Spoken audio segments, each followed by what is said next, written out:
Today, we are having some more time to work on. All right, so we are going to have a test next Thursday, 9/19. Make sure you can hear me with the headphones, please. All right, we are going to work on today the assignment from Monday and yesterday, Tuesday, 9/9/9/10. You got time to work on it today. There is a problem on number 4 yesterday that is a little tricky, which is why I'm showing you that on the warm-up today. So, first of all, number 1, if you have a discrete set of points, it could be a function, it could be a relation. Let's answer these questions, okay? And in the back, please. Please. All right, now, number 1, look at these x values. How do I tell if it's a function? X can or cannot repeat?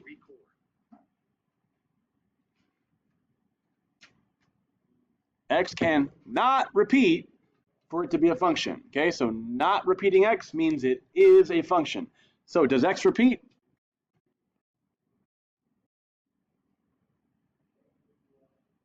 So the x does not repeat. Look, there's a +1, +3, -3, -1.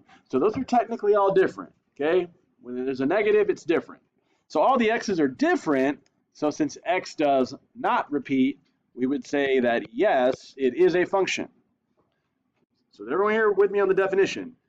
It's a function if x does not repeat.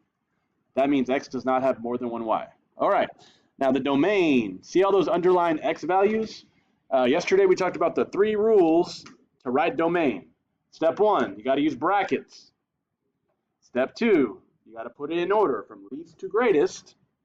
Step 3, do not repeat any numbers.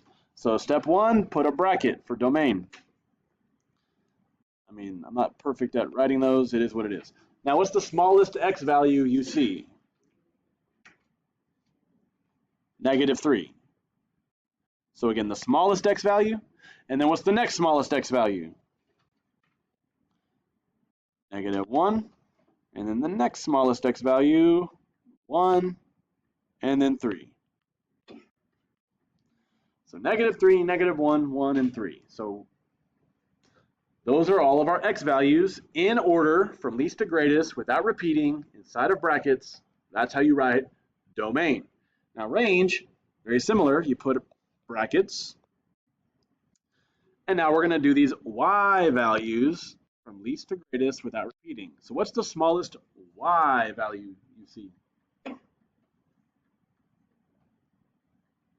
-2, right? -2 is the smallest y value.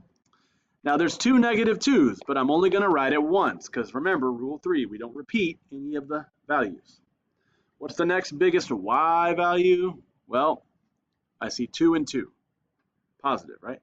So I'm going to write 2, but I'm not going to write it twice because, again, rule number 3 says we don't repeat any values.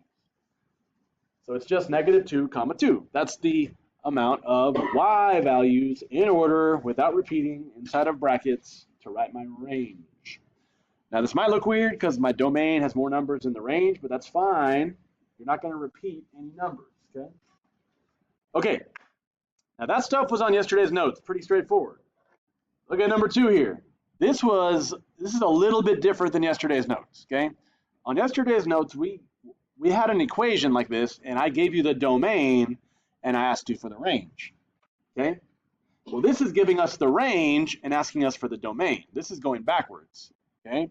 So when you get to number 4 on yesterday's assignment, it's not like number 3, okay? So how do you do it when you're looking for the range? Well, first of all, range is what letter, X or Y?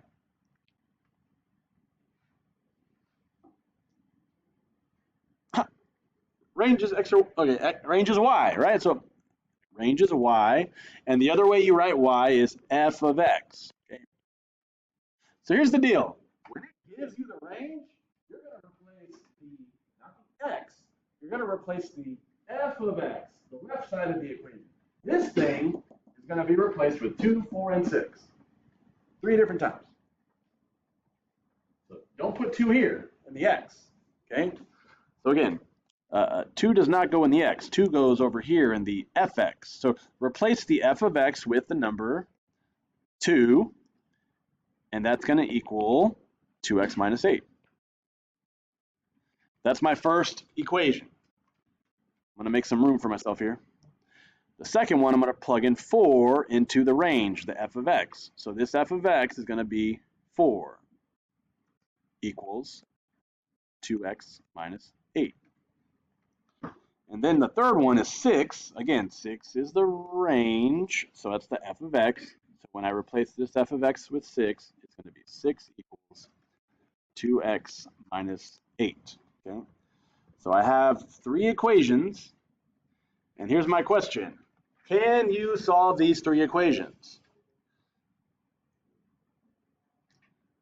There's 2 ways to do it. There's by hand, which I've shown you.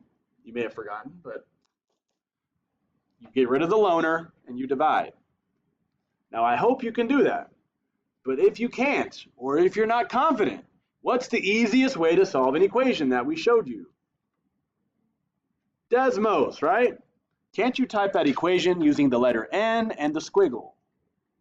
Right? That's the easiest way, if you want the easiest way. And you're allowed to do it.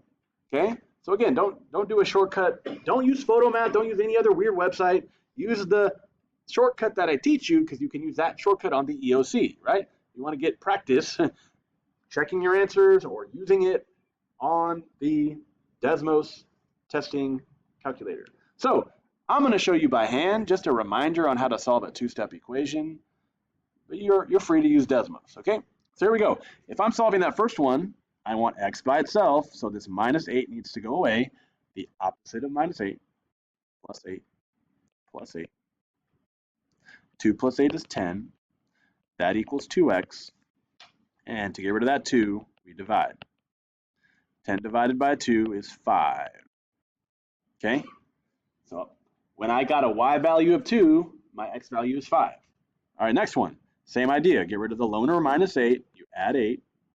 4 plus 8 is 12. To get rid of that 2, we divide by 2. 12 divided by 2 is 6. Last one. To get rid of that minus 8, I add 8. 6 plus 8 is 14. To get rid of that 2, we divide by 2. 14 divided by 2 is 7. Okay? Could you have just typed them into Desmos with the squiggle and the letter N? Yes. Be my guest.